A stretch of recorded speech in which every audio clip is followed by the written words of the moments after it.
Sa susunod na eksena, makikita natin si Yang Chun na nakaupo sa isang lamesa sa gate ng arena. Nagtaka ang ating bida sa ginawa niya. Hindi niya pinlano na manalo. Hindi niya inaasahan na ang enerhiya ng isang 2 star ay magpapawalang malay sa kanyang kapatid. Umaasa si Yang Chun na walang masamang nangyari sa kanyang kapatid. Nalungkot ang ating bida nang naalala niya kung paano siya sinabi ng kanyang kapatid na mawala na lang siya. Habang nag-iisip siya, dumating si Muyon at CLA upang makipag-usap sa kanya. Tinanong ng bodyguard ang kanyang amo kung nasaktan ba siya. Sinabi ng ating bida na oo. Tinanong niya si Muyon tungkol sa sitwasyon sa loob ng arena. Ibinunyag ni Muyon sa kanyang amo na ang buong kapaligiran ay nagkakagulo dahil sa kanya. Ipinaliwanag niya kay Yang Chun na walang sinuman ang inaasahan na mananalo siya. Hindi nagulat ang ating bida na marinig ito. Alam niya na magugulat ang mga tao kapag tinalo ng masamang tao ang isang umuusbong na prospect. Ibinunyag ni Muyon sa kanyang amo na ang kapaligiran ay naging medyo kalmado dahil agad na sinimulan ng Second Elder na tapusin ang mga bagay sa assembly. Gumaan ang loob ni Yang Chun nang marinig ito. Sinabi niya sa kanyang bodyguard na kailangan nilang umalis bago sila makasalubong ng Second Elder. Bago pa makagawa ng isang hakbang ang ating bida, sinabi ni CLA sa kanya na dinudugo siya. Ipinaliwanag ni Yang Chun sa ating dalaga na ito ay patunay na hindi pa niya kayang hawakan ng maayos ang kanyang internal energy. Hinawakan ni CLA ang kanyang kamay at dahan daw ang binalutan ito ng benda. Habang namumula, sinabi ni Yang Chun sa ating dalaga na hindi ito isang malaking bagay. Sa pagkabigla ng ating bida, nahirapan si CLA na balutan ang kanyang kamay ng benda. Nang may mga luha sa kanyang mga mata, sinabi ni CLA kay Yang Chun na patawarin siya. Sinabi niya na hindi niya ito magawa ng maayos. Nagmakaawa siya na huwag na siyang masaktan muli. Habang nakatingin si Yang Chun sa kanya, lumapit si Wu Jin. Nang may ngiti sa kanyang mukha, sinabi ng lalaki sa ating bida na ayaw din niyang masaktan siya. Tinawag ni Yang Chun siyang isang bastard at sinabi sa kanya na basahin ang sitwasyon. Nagulat si Wu Jin na marinig ito. Nais niyang tanungin ang ating bida ngunit hindi niya ito binigyan ng pagkakataon. Binati ni Yang Chun ang lalaki. Sa sandaling binati ni Wu Jin ang ating bida, sinabi ni Aoi sa kanyang kapatid na umalis na siya kasama niya. Nagtago ang dalaga sa likod ng kanyang bodyguard. Mukhang nahihiya siya. Nang may ngiti sa kanyang mukha, tinanong ni Wu Jin ang kanyang kapatid kung nahihiya ba siya dahil minsan silang nag-engage ni Yang Chun. Sinabi niya kay Aoi na ito ang pinakamagandang oras upang makipag-ayos sa ating bida. Naramdaman din ni Yang Chun ang pagkailang. Tinanong niya si Wu Jin kung bakit siya pumunta upang makita siya. Sinabi ng lalaki sa ating bida na tawagin siyang Brother Pang mula ngayon. Ipinaliwanag ni Yang Chun sa lalaki na wala siyang makukuha sa pagiging malapit sa isang taong tulad niya. Tumawa si Wu Jin nang marinig ito. Ibinunyag niya sa ating bida na inakala niyang ang Gu clan ay mayroon lang na Sword Phoenix na ang pangalan ay Gu Weeby. Sinabi niya kay Yang Chun na hindi niya inaasahan na ang kanilang angkan ay mayroong isang nakatagong talento na tulad niya. Dahil sa binanggit ni Wu Jin ang pangalan ng kanyang kapatid, tinanong ng ating bida si Wu Jin kung kilala niya ito. Nang may ngiti sa kanyang mukha, sinabi ni Wu Jin kay Yang Chun na malapit siya sa kanyang kapatid. Gayunpaman, hindi siya sigurado sa iniisip ng kanyang kapatid tungkol sa kanila. Agad na napagtanto ng ating bida na ang lalaki ay hindi malapit kay Weeby. Matapos ipakilala ang kanyang sarili, nagpa siya si Wu Jin na umalis. Habang naglalakad ang lalaki at ang bodyguard, napansin ni Yang Chun na si Aoi ay nasa harap niya. Tinanong niya ang dalaga kung mayroon din siyang sasabihin. Nang may kinakabahan na tingin sa kanyang mukha, pinaalalahanan ni Aoi ang ating bida tungkol sa araw na natapos ang kanilang engagement. Bago pa siya makapagsabi ng higit pa, humingi ng tawad si Yang Chun sa kanya. Nagulat si Aoi nang marinig ito. Humingi ng tawad ang ating bida sa pagtawag sa kanya ng mga pangalan at sa pagsasalita ng bastos. Ipinaliwanag niya sa dalaga na bagaman siya ay hindi pa rin mature, mas lalo siyang immature sa oras na iyon. Sinabi ni Yang Chun kay Aoi na hindi siya kailangang humingi ng tawad dahil nararapat lang sa kanya ang kanyang nakuha. Maliwanag na ngumiti ang dalaga nang marinig ito. Lumingon siya at sinabi sa ating bida na huwag niyang mawala ang ibinigay sa kanya ng kanyang kapatid. Nagulat si Yang Chun na marinig ito. Nang tiningnan niya ang kanyang kamay, nakita niya ang plaka ng Palm Clan sa kanyang kamay. Nagtaka ang ating bida kung ano ang hawak niya. Habang pinapanood si Aoi at ang kanyang kapatid na naglalakad palayo, napagtanto ni Yang Chun na marami pa siyang kailangang ayusin. Sa susunod na eksena, makikita natin si Yang Chun na umuwi sa kanyang karwahe. Nakatulog na si Sila at nakasandal siya kay Honghua. Hindi komportable ang babae ngunit ayaw niyang istorbohin ang ating dalaga. Habang nakatingin sa langit, iniisip ni Yang Chun ang katotohanan na nagkaroon siya ng spar sa kanyang kapatid. Sigurado ang ating bida na hindi ito kailanman nangyari sa kanyang nakaraang buhay. Imposible para sa kanya na manalo kay Yonso. Iniisip ni Yang Chun ang katotohanan na si Sila ay kanyang katulong. Napagtanto niya na masyadong maraming bagay ang nagsisimulang lumihis mula sa nakaraan na alam niya. Nagtaka siya kung ang maliit na kabaitan na ipinakita niya sa ating dalaga ay nagbago ng isang bagay. Napagtanto ng ating bida na kailangan niyang isagawa ang kanyang mga plano ng mas mabilis kapag bumalik siya sa bahay. Habang nag-iisip, may naramdaman si Yang Chun. Mabilis niyang sinabi kay Muyon na tingnan ang Demon Sensing Charm. Nagulat ang lalaki na marinig ito. Inilagay niya ang kanyang kamay sa kanyang damit at kinuha ang charm. Nang may ngiti sa kanyang mukha, itinaas ni Muyon ang charm. Sinabi niya sa kanyang amo na walang pagbabago sa charm. Ipinaliwanag niya na ang charm ay dapat na automatikong magningning kung ang isang Demon Realm Gate ay bumukas sa malapit. Tiniyak niya kay Yang Chun na walang mali. Sa sandaling sinabi niya ito, napansin niya na ang charm ay nagniningning. Mabilis niyang itinaas ang charm at inutusan ang lahat na huminto. Habang dahan daw ang nasusunog ang charm, ipinaliwanag ni Muyon sa lahat na ang isang gate ng Demon Realm ay malapit na. Sinabi niya sa kanila na kailangan nilang kunin ang kanilang mga posisyon sa laban. Pinaalalahanan niya ang lahat na ang kaligtasan ng kanilang amo ay ang pinakamahalagang bagay. Agad na sinabi niya ito, nakita ni Muyon si Yang Chun sa tabi ng kanyang kabayo. Bumababa siya at sinabi sa kanyang amo na mapanganib dito. Sinabi niya sa kanya na pumasok sa kanyang karwahe. Tiniyak ni Yang Chun na makikinig siya sa kanyang mga reklamo mamaya. Sinabi niya na tingnan muna ang nasa harap nila. Sa sandaling itinaas niya ang kanyang ulo, nakita ni Muyon ang isang portal sa harap niya. Ang portal ay berde. Lumawak ang portal at lumabas ang mga halimaw mula dito. Ang mga halimaw ay mga lobo na may mga sungay. Ang isang berdeng portal ay kumakatawan sa pinakamababang antas ng panganib. Binalutan ni Yang Chun ang kanyang kamay ng kanyang enerhiya. Bagaman ang sitwasyon ay medyo mahirap, sigurado si Yang Chun na kaya niya itong pamahalaan. Ginamit niya ang kanyang kamay upang tamaan ang isang halimaw na lumapit sa kanya sa ulo. Agad na ginawa niya ito, inilagay niya ang kanyang kamay sa halimaw at kinuha ang isang bato. Ang mga batong ito ay ang pangkalahatang kilala na kahinaan ng mga halimaw. Sila ay parang puso para sa mga halimaw. Kapag nakuha na ang mga ito, agad na mamamatay ang mga halimaw. Habang nakatingin si Yang Chun sa isang demonic stone, sinubukan ng isa pang halimaw na umatake sa kanya mula sa likod. Yumuko ang ating bida at binigyan ng halimaw ng isang malakas na suntok habang nasa ilalim niya. Kinuha niya ang demonic stone nito. Agad na ginawa niya ito, nagsimula siyang huminga ng malalim. Nawala na ang kanyang internal energy.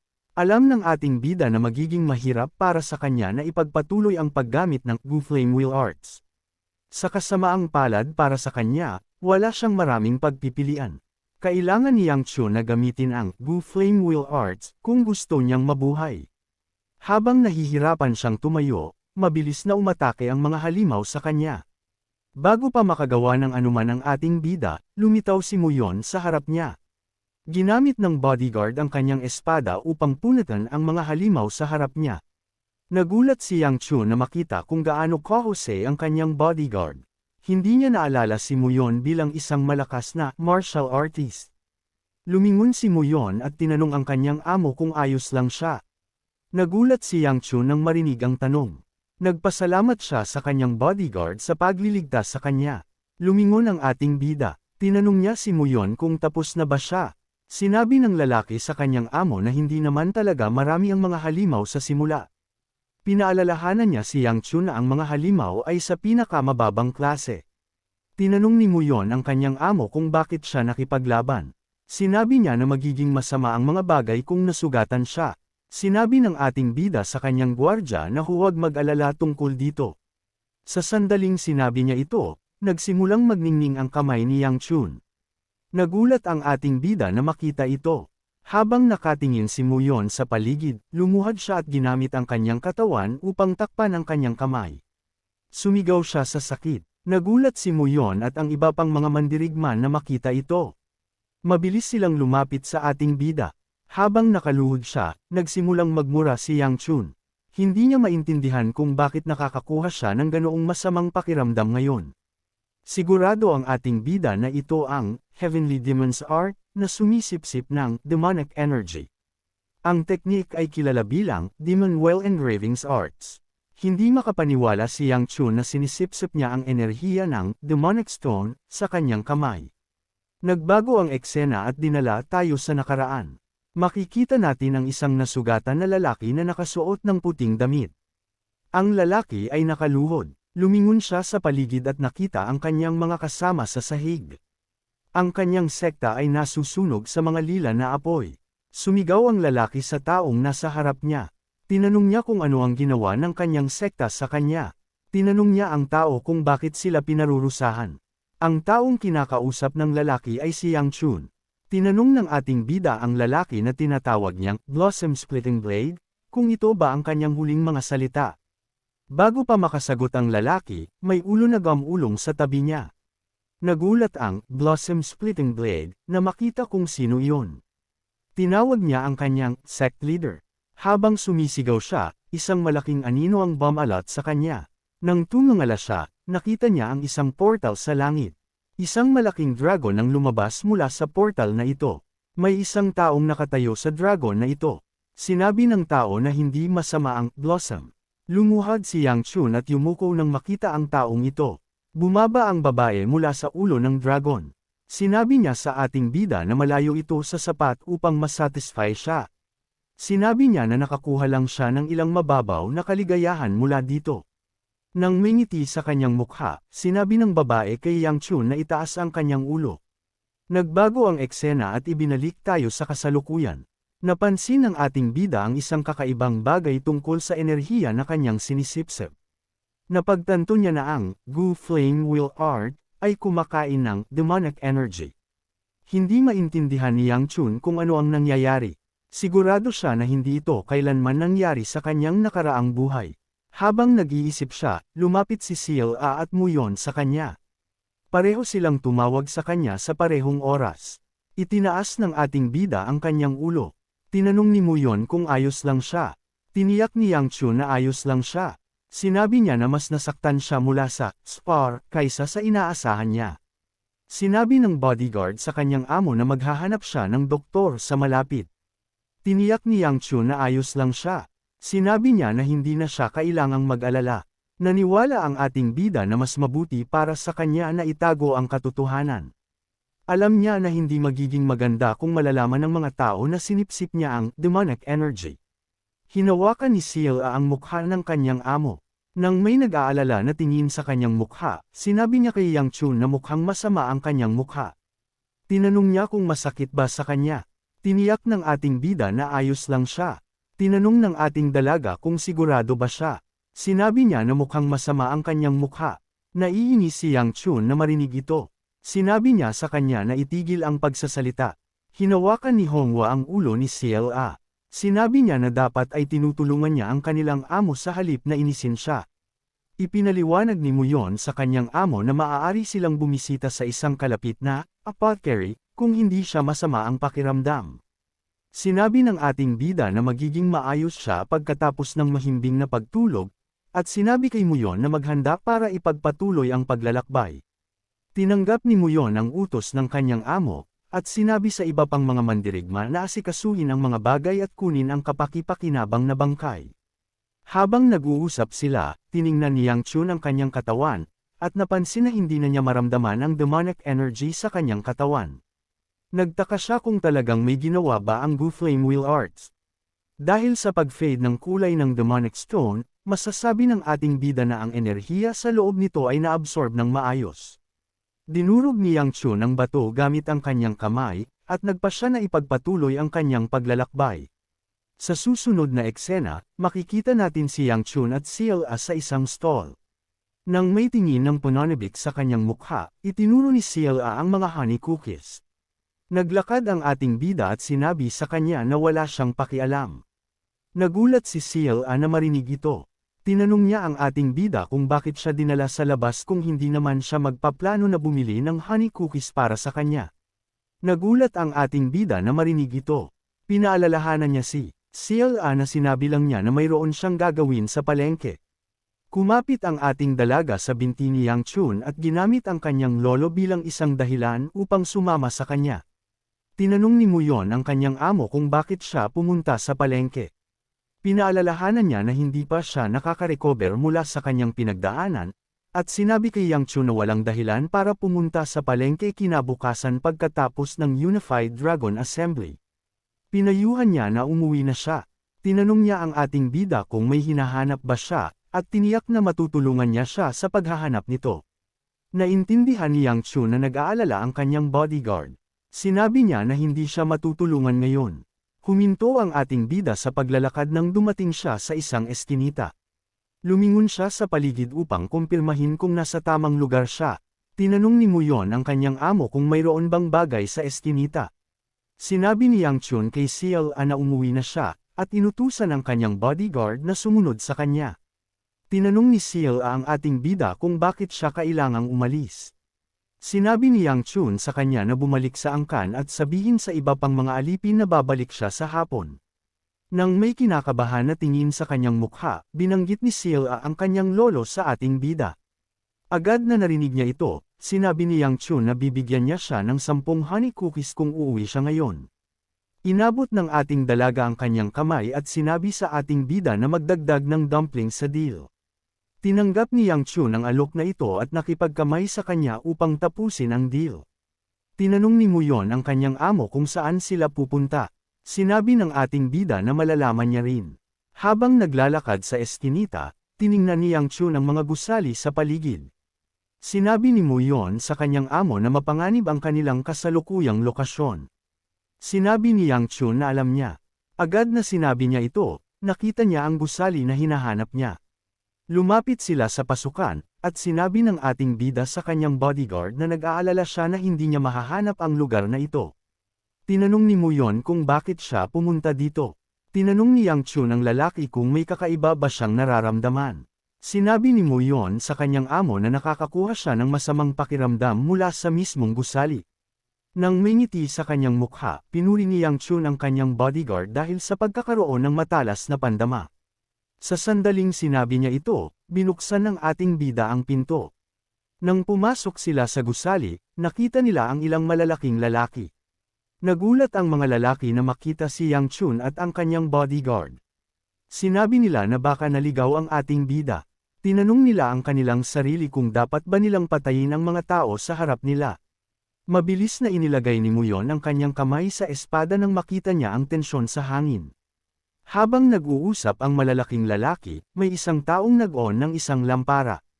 Nang may ngiti sa kanyang mukha, sinabi ng lalaki kay Yang Chun na nasa maling bahagi siya ng bayan. Tinanong niya kung bakit siya pumunta dito. Sinabi ng ating bida sa lalaki na siya ay isang customer. Tumawa ang lalaki nang marinig ito. Sinabi niya kay Yang Chun na aayusin niya ang kanyang pag-uugali sa pamamagitan ng pagputol ng kanyang dila. Naiinis si Muyon na marinig ito. Sinabi ng ating bida na umatras siya ng kaunti. Hinarap niya ang lalaki at sinabi na alam na niya kung sino siya mula nang pumasok siya. Tinanong niya ang lalaki kung nag-aalala siya na lilinisin ng kanyang angkan ang lugar. Tiniyak niya sa lalaki na walang dahilan ang kanyang angkan na gawin ito dahil magiging lugi para sa kanila.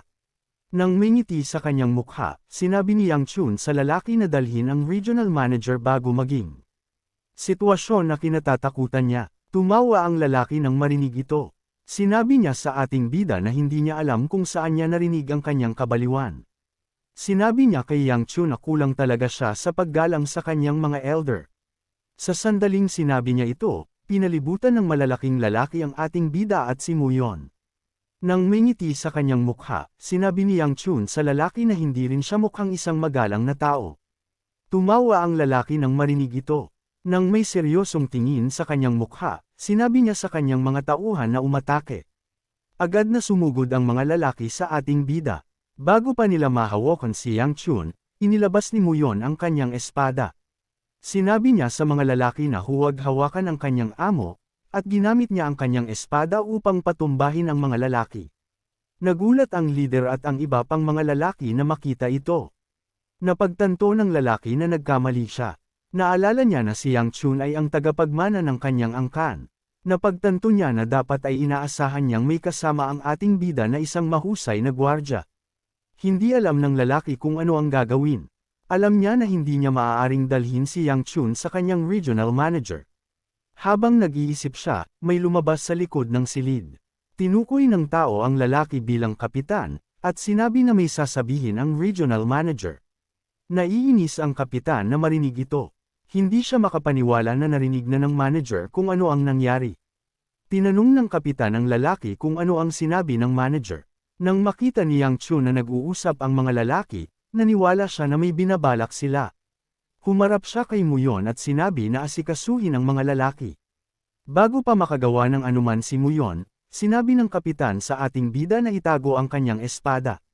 Binuksan niya ang pinto at sinabi na nais siyang makita ng regional manager.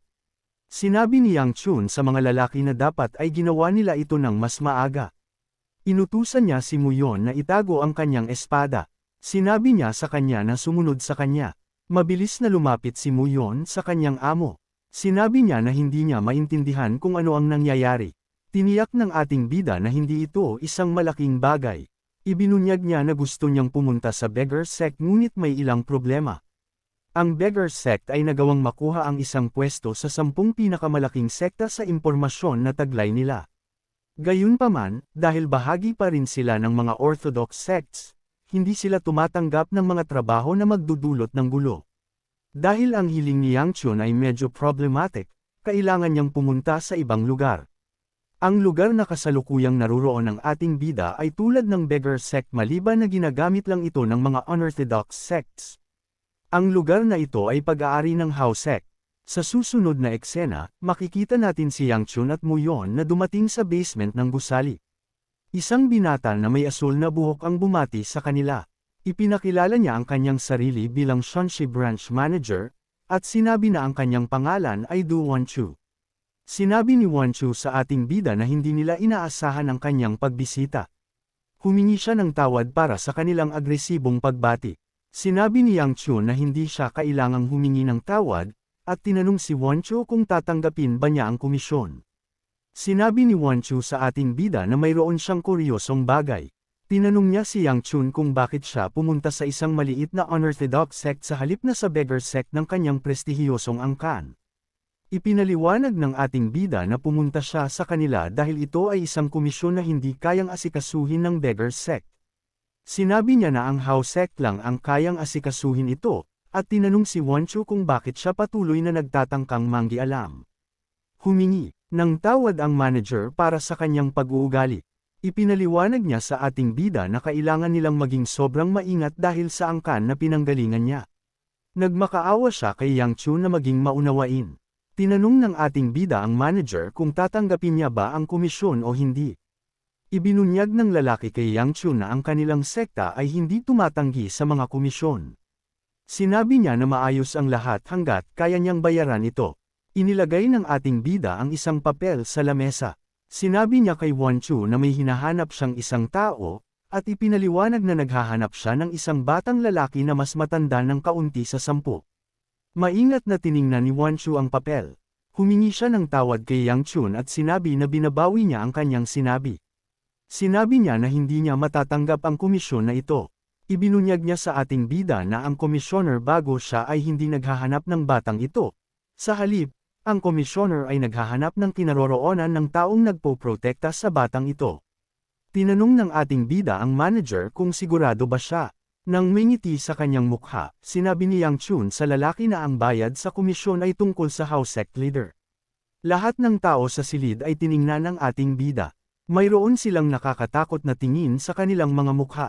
Mabilis na inilabas ng mga lalaki ang kanilang mga espada, at sumugod upang umatake kay Yang Chun. Kalmadong umupo ang ating bida nang hindi nagre-react. Inilabas ni Muyon ang kanyang espada at hinarangan ang kanilang mga atake. Pinaalalahanan ni Yang Chun ang manager na sinabi niyang hindi siya magiging agresibo. Nang may seryosong tingin sa kanyang mukha, tinanong ni Wan Chu ang ating bida kung paano niya nalaman. Sinabi ni Yang Chun sa manager na ayaw niyang magsalita sa mga palaisipan. Sinabi niya na ang mahalaga ay pareho silang may impormasyon na kailangan nila. Tinanong ni Wan Chu kung mapapatunayan niya ang kanyang impormasyon. Itinuro ni Yang Chun ang kanyang papel at sinabi na maaari niyang patunayan ang impormasyon sa kanyang sarili. Ipinaliwanag niya na magiging matalino para sa kanya na maingat na isaalang-alang ang mga bagay dahil siya ay nasa isang desperadong sitwasyon. Sinabi niya kay Wan Chu na maaari na siyang kalimutan ito kung hindi niya kailangan ng impormasyon, at ibinunyag na pupunta siya sa beggar sect at baka magsalita pa siya tungkol sa house sect leader sa kanila. Naiinis si Wan Chu na marinig ito, gayunpaman, wala siyang magawa kay Yang Chun. Tinanggap niya ang komisyon ng ating bida. Tinanong ni Yang Chun kung gaano katagal ang aabutin sa kanila. Sinabi ni Wan Chu sa ating bida na aabutin ito ng 3 buwan. Matapos marinig ito, tumayo si Yang Chun. Lumapit siya sa labasan at sinabi sa manager na magpapalitan sila ng impormasyon kapag nahanap na niya ang bata. Sa sandaling sinabi niya ito, may napansin ang ating bida. Napansin niya na ang manager ay talagang nag-aalala tungkol sa sect leader. Sinabi niya na dapat ay tingnan niya ang Sharp Mountain Range, at sinabi na ito ang kanyang advance. Nagulat si Wan Chu na marinig ito, at pagkatapos na sabihin ito ng ating bida, umalis siya. Pagkalipas ng ilang sandali, tinanong ng kapitan ang branch leader kung pinagkakatiwalaan niya ang mga salita ni Yang Chun. Dahil sa katotohanan na alam ng ating bida ang top secret information na nawawala ang sect leader, sinabi ng manager sa kapitan na wala siyang pagpipilian kundi ang paniwalaan ang ating bida. Hindi maintindihan ni Wan Chu kung ano ang iniisip ni Yang Chun. Sigurado siya na sinabi ng ating bida kay Muyon na sumunod sa kanya dahil alam niya na magiging agresibo sila. Naniwala ang manager na imposible na si Yang Chun lang ang nakakaalam ng impormasyon na ito. Sigurado siya na ang pinuno ng Gu Clan ay sangkot din. Habang nag-iisip, nagsimulang balatan ng manager ang kanyang balat. Tinanong ng kapitan kung ayos lang ba sa kanya na tanggalin ang balat. Sinabi ni Wan Chu sa lalaki na masikip ito, at pinaalalahanan na walang nanunood. Matapos tanggalin ang balat, tinanggal niya ang ilang damit na nakatali sa kanyang dibdib. Naging babae si Wan Chu. Ibinaba ng kapitan ang kanyang ulo habang tinatanggal ni Wan Chu ang mga damit. Ang house sect ay karaniwang hindi nagre-respeto o sumusunod sa sect leader, kaya ang sect leader ay nagtago upang maiwasan ang mga taong hinahabol siya. Nalungkot si Wan Chu para sa sect leader. Nagtaka siya kung ano ang nangyari sa kanyang ama. Pagkatapos lumabas ni Yang Chun sa gusali, bum-ontong hininga siya. Gumaan ang kanyang loob nang makita na nakuha niya ang gusto niya. Nagpaplano na siyang makipaglaban kay Wan Chu kung sakaling mawalan ng kontrol ang sitwasyon. Masaya siya na ang maliit na impormasyon na alam niya ay nakatulong sa kanya. Sa kanyang nakaraang buhay, nalaman ni Yang Chun na ang pinuno ng house sect ay banihag ng Dark Knight Palace ng higit sa 5 taon. Dahil dito, naglaban ang house sect at ang Dark Knight Palace. Gumawa ng isang sorpresang atake ang Merm Alliance na nagdulot ng pagbagsak ng Dark Knight Palace at pagtatapos ng labanan. Gayunpaman, sa panahon ng labanan, namatay ang pinuno ng house sect na nagresulta sa pagkawala ng house sect. Sa kasamaang palad, hindi alam ng ating bida ang eksaktong lokasyon ng Dark Knight Palace. Alam ni Yang Chun na ang tanging dahilan kung bakit gumana ang kanyang impormasyon ay dahil nagkaroon siya ng pulong sa manager. Bagaman nahanap niya ito na nakakainis, wala siyang pagpipilian kundi makipagkita sa house sect upang mahanap ang isang tao. Gusto niyang hanapin ang batang lalaki na umabot sa posisyon ng top management para sa demonic cult sa murang edad. Siya ay isang taktiko na kilala bilang utak ng demonic cult. Ang kanyang pangalan ay Heavenly Fang Zug Hyuk. Nagpaplano si Yang Chun na hanapin at patayin ang batang ito. Maging si CLA ay nahirapan dahil sa kanyang mga taktika. Sigurado ang ating bida na si Hyuk ay tutulong sa pag-unlad ng demonic cult kung hindi niya ito aalisin ngayon. Habang nag-iisip siya, sinabi ni Muyon na hindi niya alam kung sino ang hinahanap niya. Ipinaliwanag niya na makakarinig siya mula sa house sect sa tag-init dahil aabutin ito ng 3 buwan. Sinabi niya sa kanyang amo na ang mga tao ng house sect ay hindi kasing alam tulad ng sabi ng mga alingaw-ngaw. Napagtanto ng ating bida na talagang makukuha niya ang impormasyon na gusto niya sa tag-init. Sa sandaling naisip niya ito, may napagtanto siya. Hindi siya makapaniwala na hindi niya ito naisip. Naalala niya na sa oras na ito natuklasan ang secret chamber ng Jinchuanyon clan na pinapatakbo ng unang merchant association.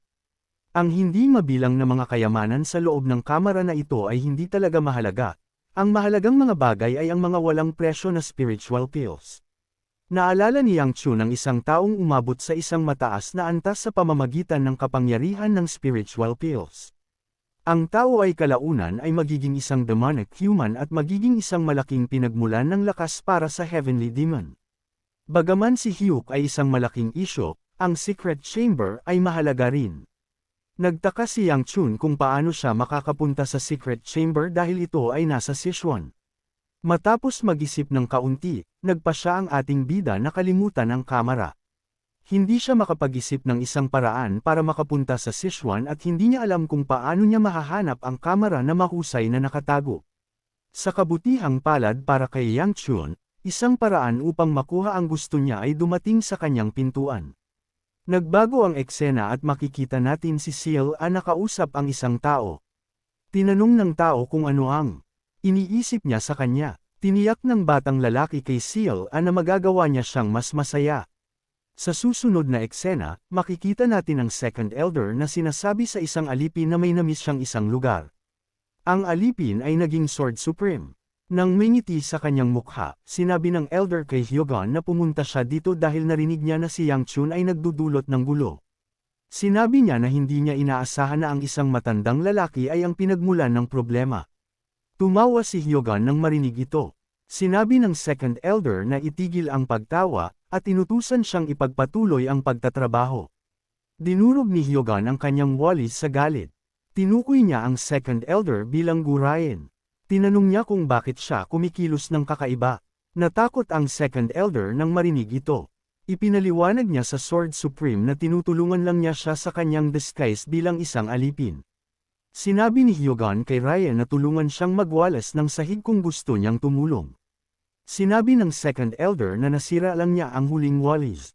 Sinabi ng Sword Supreme na bunutin ang kanyang buhok at gamitin ito bilang isang walis.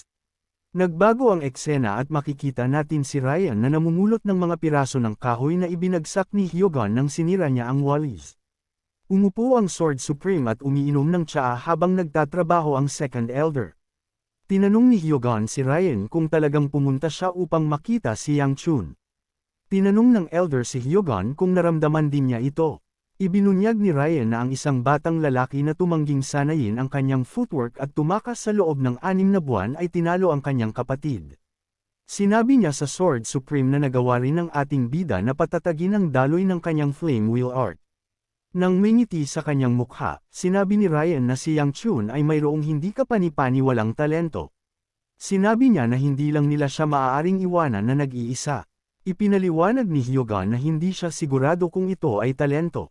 Sinabi niya na hindi pa niya nakikita ang sinuman na bumuti ng ganoon kabilas sa kanyang buhay. Uminom ng tsaa ang matandang lalaki at sinabi na may kakaiba kay Yang Chun. Pinaalalahanan niya na ang unang elder ay hindi mananatiling tahimik matapos niyang marinig ang tagumpay ni Yang Chun. Sinabi niya kay Ryan na baka nakagawa na ng hakbang ang elder. Alam ng second elder na tama ang Sword Supreme. Tinanong niya kung nasaan ang ating bida. Nagbago ang eksena at ibinalik tayo kay CLA. Makikita natin ang isang binata na sinasabi sa kanya na magagawa niya siyang mas masaya kaysa kay Yang Chun. Nagbago muli ang eksena at naririnig natin ang kwento mula sa pananaw ng ating dalaga. Nagkaroon si CLA ng masamang panaginip kagabi. Sa kanyang panaginip, sinaktan ng ating dalaga ang maraming tao. Bagaman alam ng kanyang lolo kung gaano niya kinamumuhian ang paghawak ng isang espada, ginawa pa rin niya siyang saktan ng maraming tao sa panaginip. Gusto ng ating dalaga na huminto ngunit pumasok pa rin siya sa isang bahay upang saktan ang mas maraming tao. Sa loob ng bahay, nakita ni CLA ang isang lalaki. Nang may ngiti sa kanyang mukha, sinabi ng lalaki na kung mayroon lang siyang mas maraming oras.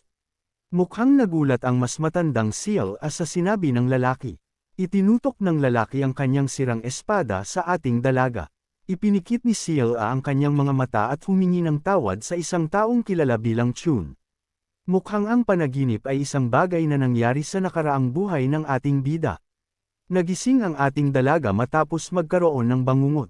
Nais niyang makita si Yang Chun dahil takot na takot siya. Sa ilang kadahilanan, sinabi ni Hongwa sa kanya na pumunta sa courtyard ng mabilis. Dumating ang ating dalaga sa courtyard ng mas maaga kaysa sa ating bida. Nakita niya ang isang taong iba sa courtyard. Sinabi ng batang lalaki kay Seal na gagawin niya siyang mas masaya. Hindi alam ng ating dalaga kung ano ang sasabihin dahil masaya na siya sa tabi ni Yang Chun. Habang nagmamakaawa ang batang lalaki kay Seal dumating ang ating bida at gumawa ng isang nakakatakot na mukha. Sinabi ni Yang Chun sa batang lalaki na si Seal ay kanyang alipin. Tinanong niya ang pagkakakilanlan ng batang lalaki. Hindi makapaniwala ang ating bida na ang batang ito ay humihingi kay Seal. Napansin niya na ang batang lalaki ay sobrang namumula. Hindi siya makapaniwala na may lakas ng loob ang batang lalaki na gawin ito sa harap niya. Humingi ng tawad ang batang lalaki kay Yang Chun sa pag-offend sa kanya. Nagulat ang ating bida na marinig ito. Tinanong niya ang batang lalaki kung kilala ba siya nito. Yumuko ang binata at ipinakilala ang kanyang sarili bilang Gu Juliet. Sinabi niya kay Yang Chun na nais niyang humingi ng spar sa isang tao mula sa main bloodline ng pamilya. Nang may maliwanag na ngiti sa kanyang mukha, tumanggi si Yang Chun sa hiling. Nagulat ang batang lalaki na marinig ito. Sinabi ni Yang Chun na hindi niya siya lalabanan. Tinanong ni Juliet ang ating bida kung natatakot ba siya. Sinabi ni Yang Chun na oo. Naiinis si Juliet na marinig ito. Sinubukan niyang tuksuhin ang ating bida sa pamamagitan ng pagsasabi na ang isang mahina lang ang tatakas mula sa isang bagay na tulad nito. Pinuri ni Yang Chun ang kanyang pagkakaroon ng magandang mata. Sinabi niya na siya ay sobrang mahina. Nagdulot na ng gulo ang ating bida sa spar na ginawa niya sa kanyang kapatid.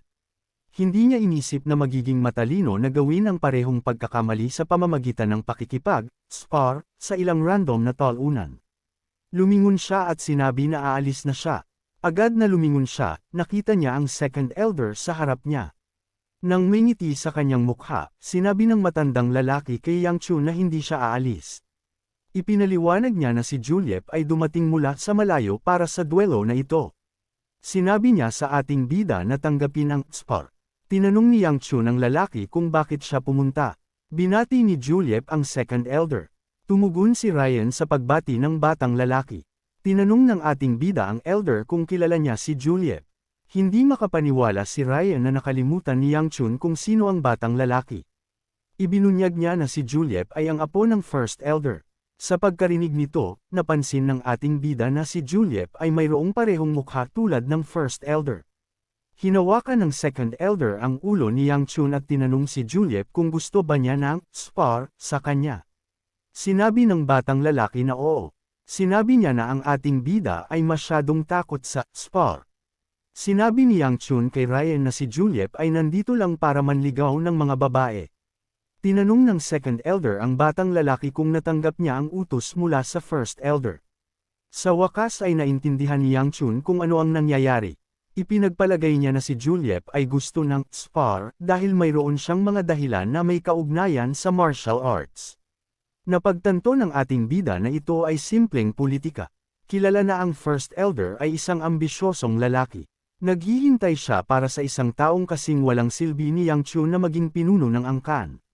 Gayunpaman, matapos makita ang taong pinaniniwalaan niyang walang silbi na tinalo si Yonso, nasira ang kanyang plano. Napagtanto ng ating bida na ang first elder ay marahil sinusubukang gamitin ang kanyang apo upang tapakan siya muli.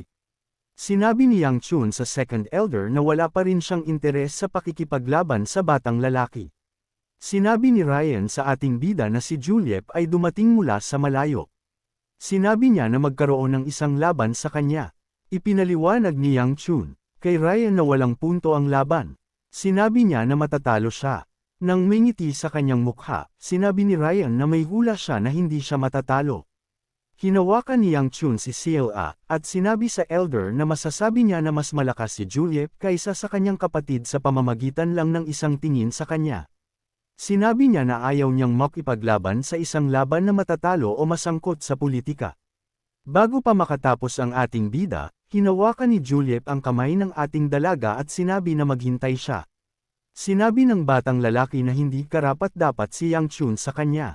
Sinabi niya na sumunod sa kanya sa halip na sa isang duwag. Lumingon ang ating bida nang marinig ito. Nang may nakakakilabot na tingin sa kanyang mukha, sinabi ni Yang Chun kay Juliet na tanggalin ang kanyang kamay at sumunod sa kanya. Sinabi niya na tatanggapin niya ang kanyang hiling. Nagbago ang eksena at makikita natin si Yang Chun at Juliet sa isang entablado. Nagsimulang magsisi ang ating bida sa kanyang walang katuturan na desisyon. Sinabi ng second elder sa ating bida na itigil ang pag-aalala. Sinabi niya na ang isang laban sa isang bagong, martial artist, ay makakatulong sa kanya na bumuti. Sinabi ni Yang Chun kay Ryan na kailangan niya siyang tulungan anuman ang mangyari dahil gusto niyang mangyari ito. Sinabi ng second elder sa ating bida na wala siyang dahilan upang tulungan siya. Ipinaliwanag niya na mag-iisa siyang magdurusa kung matalo siya. Pinaalalahanan niya na siya ang hinaharap na pinuno ng angkan. Sinabi ni Yang Chun sa elder na nagkakamali siya. Habang nag-uunat, ibinunyag ng ating bida na wala siyang plano na maging pinuno ng angkan. Nagulat si Ryan na marinig ito. Tinanong niya kung sino ang magiging pinuno ng angkan maliban sa kanya. Ibinigay na ni Yang Chun ang lahat ng pag-asa na maging pinuno ng angkan sa kanyang nakaraang buhay. Gayunpaman, karamihan sa mga tao ay iniisip pa rin na gusto niyang maging pinuno. Nang may ngiti sa kanyang mukha, sinabi ng ating bida sa matandang lalaki na gigulong siya sa lupa at susuko kung hindi siya tutulong. Napagtanto ni Ryan na hindi nagbibiro si Yang Chun. Sinabi niya sa ating bida na mayroon siyang isang kondisyon. Tinanong ng ating bida kung ano ito. Tiniyak ng second elder na ibibigay niya ang gusto niya kung mananalo siya. Nang pumasok si Yang Chun sa entablado, tinanong ni Juliet kung nag-init na ba siya. Sinabi ng ating bida na ayos lang siya. Habang itinutok ang kanyang espada kay Yang Chun, humingi ng tawad si Juliet para sa kung ano ang mangyayari. Hindi naintindihan ng ating bida kung ano ang sinasabi ni Juliet. Tinanong niya na ipaliwanag niya ang kanyang sarili. Nang may mayabang na ngiti sa kanyang mukha, pinaalalahanan ng hambog na, bastard, si Yang Chun na sobra ang ginawa niya sa kanya sa dulo noong nakaraang taon. Sinabi niya na hindi niya inaasahan na mahiga siya sa kama sa loob ng isang buwan pagkatapos ng dulo. Ang ating bida ay hindi naman nenas. Ang dulo na ito ay nangyari na sa matagal ng panahon sa kanya kaya hindi na niya naalala ang pangyayari. Sinabi ni Juliet na naniwala siyang mahina siya noon. Sinabi niya sa ating bida na marahil ay isang pagkakataon lang na nanalo siya kay Yonso. Sa kasamaang palad ang first elder ay hindi nag-iisip ng ganoon. Ipinaliwanag ni Juliet kay Yang Chun na ayaw niya na mangharas ng mahina, at binalutan ang kanyang espada ng kanyang enerhiya at sinabi na talagang kamumuhian niya kung ang isang mahinang tao ay magiging pinuno ng angkan. Hindi tumugon si Yang Chun sa batang lalaki. Tinawag ni Juliet ang second elder at sinabi na mayroon din siyang gusto sa pagpanalo sa dulo. Naniwala ang second elder na makatarungan ito. Tinanong niya ang binata kung ano ang gusto niya. Sinabi ni Juliet sa second elder na gusto niya si Sila. Nagalit si Yang Chun nang marinig ito. Nang may nakakatakot na ngiti sa kanyang mukha, tinukoy ng ating bida ang batang lalaki bilang isang hambog na bastard. Tumawa si Ryan nang marinig ito. Tinanggap niya ang hiling ni Juliet, at sinabi sa mga batang lalaki na simulan na ang dulo. Inilabas ni Yang Chun ang kanyang enerhiya nang marinig ito. May napansin si Juliet nang makita niya ang enerhiya ng ating bida. Sinabi ni Yang Chun sa batang lalaki na magsimula na siya. Sinabi ni Juliet na ang magalang na bagay na gawin ay hayaan ang mas mahinang kalaban na umatake muna. Tinanong ng ating bida kung bakit siya natatakot kung siya ay mas mahina. Sigurado si Juliet na mas mahusay siya kaysa kay Yang Chun sa bilis, inner energy, at lakas. Bagaman alam niya ito, hindi pa rin makapagsimulang umatake si Juliet sa ating bida. Nagtaka siya kung dahil ba ito sa aura ng ating bida. Mabilis na inalis ng batang lalaki ang pag-iisip na ito mula sa kanyang ulo. Sigurado siya na si Yang Chun ay puno ng mga depekto mula sa itaas hanggang sa ibaba. Sinabi niya sa kanyang sarili na marahil ay ginagawa ng ating bida ang kanyang makakaya upang harapin ang inner energy na kanyang inilalabas. Sa sandaling naisip niya ito, tumigil si Yang Chun sa paglabas ng kanyang enerhiya. Ngumiti si Juliet nang makita ito. Naniwala siya na naubusan ng inner energy ang ating bida ng mas mabilis dahil mas kaunti ang kanyang enerhiya. Sigurado siya na si Yang Chun ay wala ng inner energy ngayon. Kumuha ng posisyon ang ating bida. Pinaalalahanan niya si Juliet na sinabi niya na maaari siyang umatake muna. Sinabi ng batang lalaki na maaari. Agad na sinabi niya ito, lumitaw si Yang Chun sa tabi niya na may paa sa hangin. Nagawa ni Juliet na makita ang paggalaw ng ating bida. Naiwasan niya ang sipa ni Yang Chun. Nang may ngiti sa kanyang mukha, sinabi ng batang lalaki na maganda ang kanyang atake ngunit masyado siyang mabagal. Kinuyam ni Yang Chun ang kanyang kamao at binigyan ang batang lalaki ng isang mabilis na suntok sa kanyang mukha. Bago pa siya makariyak, tumalon ang ating bida at nagbigay ng isang malakas na sipa sa mukha ni Juliet. Ang hambog na, hanggal, ay bumagsak sa lupa, at ang atake ay nagdulot ng isang malaking pagsabog. Nang itinaas ni Juliet ang kanyang ulo, dumura siya ng dugo. Sinabi ni Yang Chun sa hanggal na bumangon na siya ngayon. Sinabi niya na ayaw niyang marinig siyang umiyak na nanalo siya sa dulo sa pamamagitan ng ambush. Tinanong niya si Juliet kung tapos na ba siya. Tumayo si Juliet at humingi ng tawad sa ating bida sa pag-underestimate sa kanya. Sinabi niya kay Yang Chun na nagkukulang siya. Tinanong ng ating bida kung tapos na ba ang laban. Kumuha ng posisyon si Juliet at binalutan ang kanyang espada ng kanyang enerhiya. Sinabi niya sa ating bida na hindi pa siya umatake. Naiinis si Yang Chun na hindi matatapos ang laban ng kasing dali ng gusto niya. Alam ng ating bida na wala na siyang maraming oras na natitira. Kadalasan, gagamitin ni Yang Chun ang kanyang inner energy sa pamamagitan ng paglabas nito sa parehong paraan na ginagawa ni Juliet. Gayunpaman, upang labanan ang isang taong mas malakas, kailangan ng ating bida na ay embody ang inner energy sa kanyang sarili upang palakasin ang kanyang katawan. Sa kasamaang palad para sa kanya, hindi pa kayang hawakan ng kanyang katawan ang antas na ito ng inner energy. Alam ng ating bida na baka makaranas siya ng energy deviation kung pilitin niya ang kanyang sarili. Napagtanto ni Yang Chun na kailangan niyang tapusin ang laban na ito sa loob ng 7 minuto dahil sa enerhiya na natitira sa kanya. Naalala ng ating bida na ang sword technique na ginagamit ni Juliet ay nagsisimula at nagtatapos sa paggamit ng friction of force sa pagitan ng espada at ng shield. Naniwala siya na magagawa niyang umiwas sa kanyang atake kung magfo-focus siya sa kanya. Sa sandaling naisip ng ating bida ito, inilunsad ni Juliet ang kanyang atake. Ang atake ng batang lalaki ay sobrang bilis. Bahagyang naiwasan ni Yang Chun ito. Ito ay parang pinuputol ni Juliet ang hangin. Mabilis na lumingon ang batang lalaki, at nagsimulang umatake kay Yang Chun ng mas agresibo. Wala nang magawa ang ating bida kundi mag-focus sa pag-iwas. Napansin ni Yang Chun na ang mga galaw sa teknik ni Juliet ay mahusay na magkakaugnay at natural. Masasabi niya na si Juliet ay nag-ensayo ng husto upang makarating sa yugto na ito. Yumuko ang ating bida upang umiwas sa kanyang atake, at tinalikuran si Juliet. Dahil sa kung gaano siya kahose na sanay, napagtanto ng ating bida na walang magagawa si Juliet kapag naputol niya ang kanyang teknik. Nagtipon si Yang Chun ng kanyang enerhiya sa kanyang dibdib.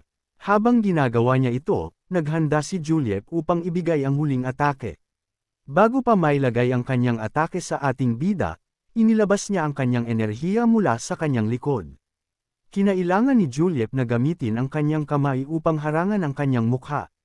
Hindi siya makapaniwala na nagawa ni Yang Chun na maglabas ng ganitong uri ng enerhiya. Ang isang sandali nang inilabas niya ang lahat ng kanyang heat energy ay sapat na para sa ating bida upang tapusin ang laban. Lumapit si Yang Chun sa hanggal, at nagbigay ng isang malakas na suntok sa kanyang tiyan.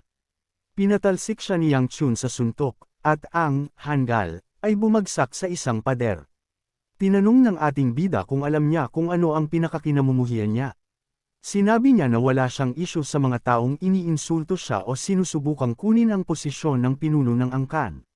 Dumura si Juliet ng dugo. Napansin niya na hindi siya makagalaw.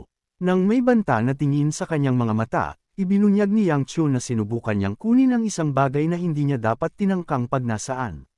Sinabi niya sa batang lalaki na talagang kinamumuhian niya ito. Hindi nagustuhan ng ating bida ang katotohanan na sinubukan ni Juliet na kunin ang isang bagay na hindi niya nararapat ng napakadali. Nagtaka siya kung dapat ba niyang baliin ang kanyang braso upang hindi na siya mangarap na subukan ang isang bagay na tulad nito muli. Nagpa siya si Yang Chun na baliin ang kanyang kanang braso. Bago pa makagawa ng anuman ang ating bida, inilagay ng second elder ang kanyang kamay sa kanyang balikat at pinuri siya sa kanyang panalo. Sinabi niya na sapat na ang kanyang ginawa. Sa susunod na eksena, makikita natin si Ryan na pinapagalitan si Yang Chun. Sinabi niya na masyado siyang malupit. Sinabi ng ating bida sa elder na inaasahan niyang si Juliet ay naghanda dahil siya ang nagmungkahi ng dulo. Pinaalalahanan niya na ang Hangul ay bumangon sa kanyang sarili at umuwi ng mag-isa. Tiniyak niya sa elder na si Juliet ay maayos. Tinanong ni Ryan si Yang Chun kung hindi ba siya nag-aalala sa gagawin ng first elder. Sinabi ng ating bida na wala siyang pakialam. Pinaalalahanan niya na hindi siya magiging pinuno ng angkan. Inutusan ng second elder si Yang Chun na itigil ang pagsasabi ng mga walang katuturan. Sinabi niya na walang sino man ang maaaring maging pinuno ng angkan maliban sa isang direct bloodline. Sinabi ng ating bida sa lalaki na kayang gawin ni Seal ay iyon. Tinanong siya ng dalaga kung makakakuha ba siya ng pagkain, at sinabi ni Yang Chun na makakakuha siya ng kahit anong gusto niya. Sinabi ng ating dalaga na pangarap niya na ngayon ay maging kapitan ng angkan. Sinabi ng second elder sa ating bida na hindi ito biro. Sinabi ni Yang Chun na kaya marahil ni Seal ay iyon. Sa sandaling sinabi niya ito, may napagtanto siya, nagtaka siya kung kailan matututo si Seal na gumamit ng espada. Dahil sa katotohanan, na tinawag siyang direktang disipulo ng Sword Supreme, sigurado ang ating bida na siya ang nagturo sa kanya. Gayunpaman, hindi pa kailanman nakita ni Yang Chun na humawak ng espada si Seal natututo lang siya ng mga gawaing bahay. Sigurado ang ating bida na si Seal ay hindi palaging ganito kastupid. Nagtaka siya kung ano ang hitsura ng ating dalaga nang makilala niya siya noong taglamig. Habang nag-iisip, napansin ni Yang Chun na nakalimutan niya. Nahanap niya ito na kakaiba, hindi ito isang bagay na dapat niyang madaling makalimutan. Nang makita na nag-iisip ang kanyang amo, tinanong ni Seal kung ayos lang ba siya. Naniwala siya na nasaktan ng ating bida ang kanyang ulo sa duelo. Sinabi niya na gawin siyang kapitan bago siya pumunta sa langit. Tumayo si Ryan at sinabi sa ating bida na kakausapin niya siya mamaya, at sinabi na magpahinga muna siya. Tinanong ni Yang Chun kung saan siya pupunta. Napagtanto ng second elder na nakuha ng ating bida ang kanyang intensyon. Nang may ngiti sa kanyang mukha, pinaalalahanan ng ating bida ang lalaki na kailangan niyang tuparin ang kanyang pangako. Naiinis ang elder na makita na naalala ni Yang Chun. Tinanong niya kung ano ang gusto niya, at tinanong kung gusto niya ng pera o pagkain. Tumawa si Yang Chun nang marinig ito. Sinabi niya sa matandang lalaki na hindi niya kailangan ng isang bagay na napakadali. Sinabi niya sa elder na kailangan niya ng isang taong kasing lakas niya upang tulungan siya sa isang mahirap na sitwasyon. Tinanong ni Ryan kung ano ang gusto niya. Itinuro ng ating bida ang labas at sinabi sa elder na ipadala siya sa Sichuan. Nagulat ang lalaki na marinig ito. Sinabi ni Yang Chun na dapat ay kaya niyang gawin ito bilang isang elder. Hindi naintindihan ni Ryan kung ano ang sinasabi ng ating bida. Tinanong niya kung bakit hindi na lang siya pumunta kung gusto niya. Nagulat si Yang Chun na marinig ito. Nag-aalala si Ryan tungkol sa pabor na gusto niyang hilingin ng ating bida. Hindi niya inaasahan na hihingi siya ng isang bagay na napakasimple. Pinaalalahanan ng ating bida ang elder na pinag-uusapan nila ang Sichuan at hindi isang palengke. Pinaalalahanan niya na ang tanging anak ng angkan ay hindi basta-basta makakagalaw. Ipinaliwanag niya kay Ryan na kailangan niya ng isang mahalagang dahilan upang pumunta sa isang malayong lugar. Ibinunyag ni Ryan kay Yang Chun na maaari lang siyang dumalo sa Tang Weapon Exhibition. Nagulat ang ating bida na marinig ito. Ang Tang Weapon Exhibition ay isang kaganapan na ginaganap bawat taon. Iniimbitahan ng Tang Clan ang iba pang mga pamilya upang mag-exhibit ng mga sandata na ginawa ng mga artisan. Sinabi ng elder kay Yang Chun na hindi niya kailangang dumalo sa kaganapan, ngunit maaari niya itong gamitin bilang isang dahilan upang pumunta sa Sichuan. Hindi makapaniwala si Ryan na si Yang Chun ay talagang nakipaglaban sa isang duelo para sa hiling na ito. Mabilis na binago ng ating bida ang kanyang mga salita, at sinabi sa elder na nagbibiro siya. Sinabi niya sa elder na bigyan siya ng pera. Sinabi ng lalaki kay Yang Chun na talagang gusto niya pumunta sa Sichuan. Sinabi niya na hindi niya napagtanto ito, at sinabi sa ating bida na nakakatakot na tumanda. Nagmakaawa ang ating bida na bigyan siya ng isang spiritual pill kung hindi siya makakapagbigay ng pera. Tumayo si Ryan at sinabi sa ating bida na ipadala siya sa Sichuan ng mas maaga hanggat maaari. Tiniyak niya na ipapakita niya ang kapangyarihan ng isang elder. Sinabi ni Yang Chun sa lalaki na nagbago ang kanyang isip, at nagmakaawa na bigyan siya ng ibang bagay. Habang sumisigaw sa tuktok ng kanyang boses, sinabi ni Ryan sa ating bida na ipadala siya sa Sichuan ngayon na. Nagulat si Yang Chun na marinig ito, at sinabi kay Ryan na imposible itong gawin. Pinaalalahanan niya na, kailangan muna nilang mag-ulat tungkol dito at kailangan din niyang maghanda.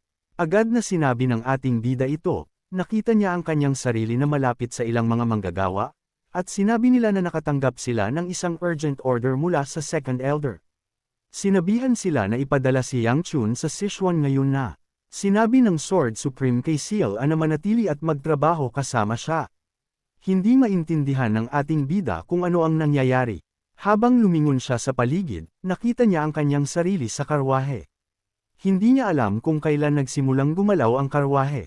Hindi inaasahan ni Yang Chun na mangyayari ang lahat ng ganoon kabilis. Nang may ngiti sa kanyang mukha, kumaway si Ryan sa karwahe ng ating bida, at sinabi na magsaya siya. Lumingon si Hyogon at sinabi kay Ryan na kailangan nilang magtrabaho.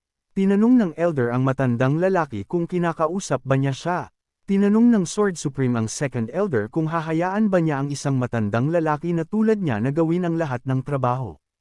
Habang nagwawalis, sinabi ng elder kay Hyogon na nababato siya, at sinabi na pakinggan ang kanyang mga alalahanin. Tinanong ng Sword Supreme ang elder kung ipinadala ba niya si Yang Chun ng ganoon kabilis dahil gusto niyang ibahagi ang kanyang mga alalahanin. Ibinunyag ni Ryan sa matandang lalaki na tinanong siya ng pinuno ng angkan tungkol sa Immortal Physician ilang araw na ang nakalipas. Sinabi niya na nagtatanong ang pinuno ng angkan dahil may nagsabi sa kanya. Tinanong ng elder si Hyogon kung bakit siya naghahanap ng Immortal Physician. Naglakad pasulong ang matandang lalaki at hindi siya pinansin. Nagpasya ang elder na baguhin ang paksa, nagpasya siyang magtanong tungkol kay CLA. Sinabi niya sa Sword Supreme na ang kanyang apong babae ay hindi mukhang tao. Tinanong niya kung ano ang ating dalaga. Sinabi ni Hyogon kay Ryan na lumalampas na siya sa linya. Kinabahan ang elder nang marinig ito. Kumuha ang Sword Supreme ng ilang mga espada na nilikha niya sa kanyang enerhiya. Sinabi niya kay Ryan na bantayan ang kanyang bibig. Ipinaliwanag ng elder na naramdaman niya ang isang presensya na katulad ng sa kanya kung siya ay tao. Sinabi niya na ang linaw ng presensya ay nag-iiba-iba lang sa bawat tao. Ibinunyag ni Ryan kay Hyogon na si CLA ay walang presensya nang makilala niya siya sa Unified Dragon Assembly. Sinabi ng elder sa Sword Supreme na sumuko kung naniniwala siya na ang Immortal Physician ay bababa at aayusin siya sa Divine Skills. Sinabi niya na alam na niya na hindi ito isang sakit. Bago pa makapagsalita ang elder, sinabi ni Hyogon na tumahimik siya. Lumikha siya ng isang malaking dami ng mga espada sa kanyang enerhiya, at sinabi kay Ryan na si CLA ay tao. Napagtanto ni Ryan na hindi siya nakakakuha sa Sword Supreme. Lumingon siya at ibinagsak ang walis, at sinabi kay Hyogon na hindi mahalaga ang gusto niya. Habang dahan daw ang naglalaho ang kanyang mga espada, sinabi ng Sword Supreme sa kanyang sarili na hindi mahalaga kung hindi tao ang ating dalaga. Sinabi niya na tutulungan niya siya na bumuo ng kung ano ang kulang sa kanya sa pagkatao. Kinuyam ng matandang lalaki ang kanyang kamao sa galit. Sinabi niya na handa siyang isuko ang kanyang buhay hanggat lumaki si CLA na ligtas at maayos. Ilang oras pagkatapos nito, nalaman ng Sword Supreme na nawala si CLA. Nagbago ang eksena at makikita natin si Muyon at Honghwa sa tabi ng apoy. Sinabi ng bodyguard sa katulong na kailangan lang nilang maghanda ng pagkain. Ipinaliwanag ni Honghwa na mayroon pa silang ilang araw hanggang sa makarating sila sa Sichuan. Sinabi niya na kailangan nilang rasyon ang kanilang pagkain. Tinanong ni Muyon si Honghua kung saan pumunta ang kanilang amo. Ibinunyag ng babae na sinabi ni Yang Chun na gusto niyang mag-ensayo habang naghahanda sila. Sinabi ng bodyguard na marahil ay nababato ang kanilang amo. Ngumiti si Honghua at sinabi na dapat ay dinala nila si CLA. Sa loob ng kagubatan, makikita natin ang ating bida na nag-e-ensayo. Pagkatapos gumamit ng ilang galaw, napagod si Yang Chun. Bumagsak siya sa lupa at nagsimulang huminga ng malakas. Hindi makapaniwala ang ating bida na naubusan na siya ng inner energy pagkatapos lang gumamit ng ilang galaw.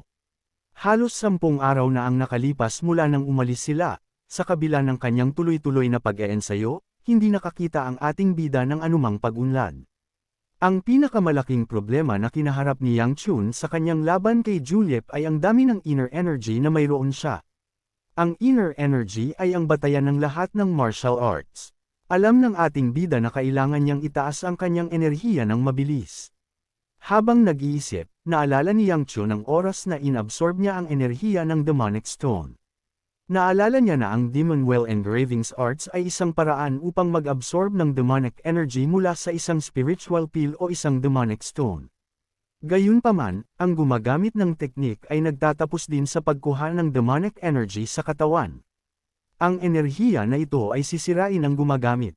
Para sa hindi kilalang mga dahilan, ang Gu Flame Wheel Art ay nilinis ang demonic energy na inabsorb ng ating bida. Pagkatapos na linisin ang enerhiya, hindi na naramdaman ni Yang Chun ang anumang demonic energy. Naramdaman ng ating bida na kaya niyang itaas ang kanyang inner energy sa paraang ito nang walang anumang side effects. Bagaman gusto niyang gawin ito, naniwala si Yang Chun na hindi magiging matalino na gamitin ang teknik. Ito ay dahil ang Demon Well Engravings Arts ay ang martial arts ng Heavenly Demon. Ayaw ng ating bida na bumalik sa demonic path nang bahagya lang siyang nakatakas. Habang nag-iisip siya, may narinig siyang sumisigaw. Mabilis na itinaas ng mga gwardya ang kanilang mga sulo.